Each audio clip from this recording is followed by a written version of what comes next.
Thank you very much, Mr. Chairman. I have a few, maybe one or two questions. Well, first of all, I would like to make the observation that I've listened to a number of NEDA secretaries, socioeconomic secretaries, and normally they are associated with pompous, ponderous words when they explain their views on the Philippine economy. But it's very refreshing to hear and listen to Secretary Balisacan talk of his economic strategy in simple terms, probably because of his background. Now my question is this. I wonder if this administration can define its economic strategy in the same way that two very prominent personalities, one in the US and the other in Southeast Asia, defined their economic strategy by associating their economic strategy with their names. For example, we remember President Reagan, Reaganomics.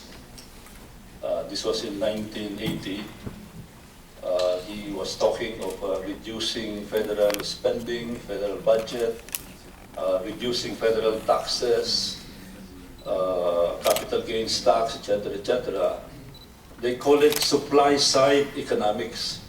I am looking at this. I don't think it may not be very applicable in the Philippines. I don't think we can accept reducing the national budget.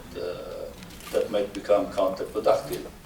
But the other one of recent memory, and this is in Southeast Asia, whose term as head of state almost coincided with that of the former President Gloria Macapagal-Arroyo, and this is Prime Minister Thaksin of Thailand. He was preceded by President Arroyo by a number of months only, and both took over right after the chaos of 1997, the Asian financial crisis. And in the case of Prime Minister Thaksin, people, not him, but people, called it taxinomics. I'm trying to remember taxinomics, Mr. Secretary, Mr. Chairman. I remember a number of major items, and I'm sure you're very familiar with this because this is right in your ballpark because it concentrated basically on the countrysides.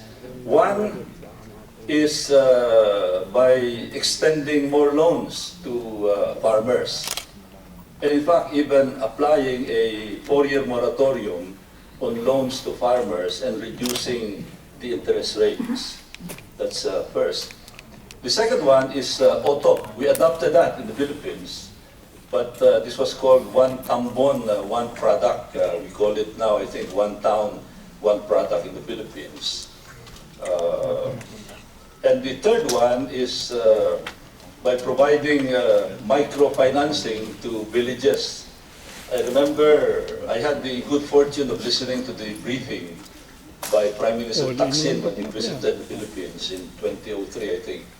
And he cited 60,000 villages in Thailand, and he allocated the amount of about 1 million baht per village, per barangay. In our case, 40,000 barangays here, 60,000 villages in Thailand. So during that time, he allocated the amount of 60 billion baht.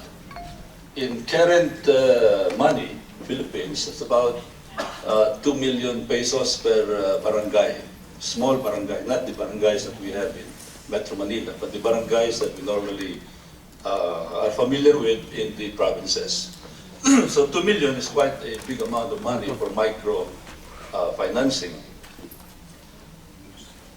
And of course, the last one is mega projects. He implemented about $50 billion worth of mega projects. And one of the leading projects at that time is the very impressive airport in Bangkok right now. If you've been to the Bangkok airport, this is comparable to Singapore airport, Hong Kong airport. It's almost like something that is incongruous to a Southeast Asian country. Uh, and if you look at the economy of Thailand, it's not that big, but it's amazing how they were able to finance such an enormous project. And a lot of people now, notwithstanding the political problems encountered later by Prime Minister Thaksin, associated the big leap of the Thailand economy, where the Asian financial crisis actually started in 1997. So, Mr. Secretary, are you not planning also to define our economic strategy, maybe call it economics, big dreams, so that we can have we will really know what the economic strategy is all about, instead of saying that we target 7.5%, or in the case of China, 10%, to really define it so that people will be aware of what is our strategy in the next 3 years, something that can be sustained. And this is very much in your ballpark, this taxonomics, because of its emphasis on the countryside, and because of your background, because your background is basically agricultural economics. Although later you went to Hawaii for a doctorate in economics, so that jump from the countryside to the national economy. I know my question is a little long, but it's right in your ballpark, Mr. Secretary. Taxonomics. You have heard the President Your Honor. He doesn't want his names associated with projects or with. But I think that if there's one defining strategy that you may call strategy that our president, our current government is pushing hard. It's the view that good governance, whether it's governance of the political front or governance of the economy, is good economics. I think that, and I strongly subscribe to that, because no amount of giving away billions of pesos to groups of the rural sector or whatever, no amount of public investments will yield us what we dream for if governance is not strengthened. I think that's the very strong, the weakest fiber in our economy, in our society is governance. And if you get our institutions strengthened so that what the small things that we do today can be sustained, can grow, I think that we would have contributed more, Your Honor. That's my view. Yes, but that can be the view of the President, but not yours.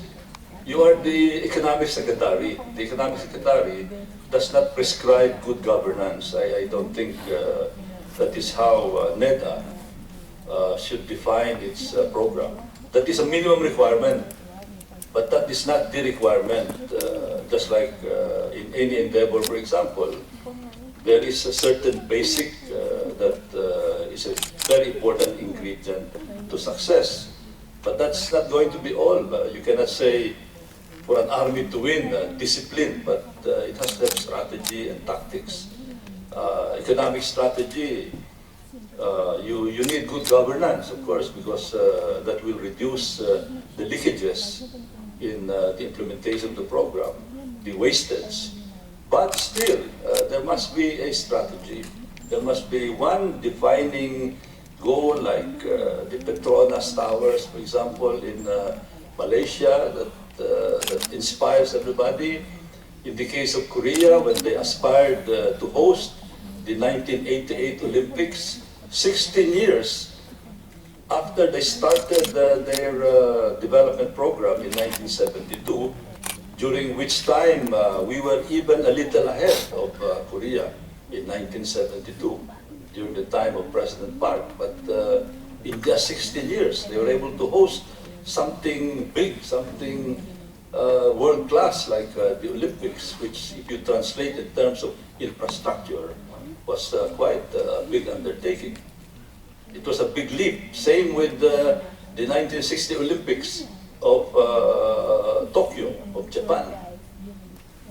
Because, you know, it's not just Olympic.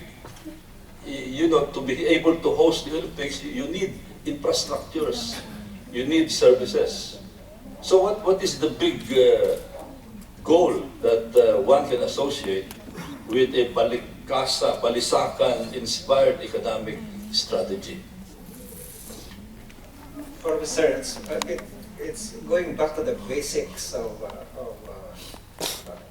development. The most basic problem that we have is we have a population that's so illiterate. We have so many children, our children so malnourished.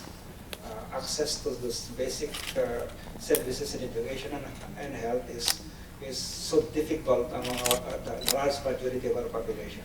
So if I have the choice of building a monument between addressing these issues, I would usually go for addressing the basic, which I believe is quite basic for any good governance. That's one side. The other see that.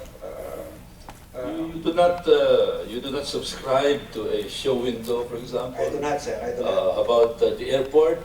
I think I've seen many so that when people come here, they'll say, what a wonderful airport the Philippines has. I would like to invest here. Instead of FDI, what was the last FDI we had? How much is the FDI? 2011 is 1.8. 1.8. Imagine 1.8. Vietnam has more than $10 billion FDI. And some people are saying that it's the FDIs more than domestic investments that can really trigger a big leap in our economy. Yes, Your Honor. And I also subscribe that view that we need investments, we need FDIs. But the best way really to attract these FDIs come here is a sustained improvement in our business climate. And I think that my understanding of our basic economic problems is that we have a very poor infrastructure. And I'm not talking about grand infrastructure, Your Honor. I'm talking about the most basic infrastructure that would reduce the cost of doing business here. Power, airport, connectivity, that's Senator Angara has been mentioned. I think if we can focus on those ones, we should be able to attract more FDIs. It's a chicken and egg, Your Honor. We really have to start with the small amount of money we have. We have to focus on the most basic things that can give us high returns in terms of the economy and on the social sector. And then as we grow, we should be able to address and provide for bigger monuments. We're not talking of monuments here. We're talking of infrastructures that contribute to the GDP. I think you may have mistaken my idea, my citing Petronas, for example, is not a monument. It is a monument to their engineering ability. In the same way that years ago, we were the leaders in engineering with Araneta Coliseum. In 1960, 1961, people were awed by, not that was not a monument, but our engineering ability. But anyway, I still would like to see a well-defined, so that you can, it's not formless, but with a real, well-defined shape for an economic strategy under the oversight of Secretary Balisacan. Because looking at your background, I think you are in the best position to be that man to help the President have that well-defined economic strategy that people can see, can feel, can really perceive. In addition to good governance, but as I said, good governance is not your realm. That is other people's realm. Your realm is economics, Mr. Secretary.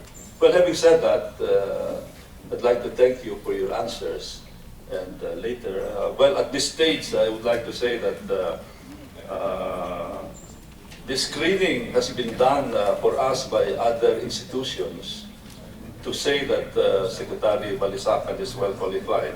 For example, one cannot just become Dean of the School of Economics of UP without being screened by even by your colleagues in the school.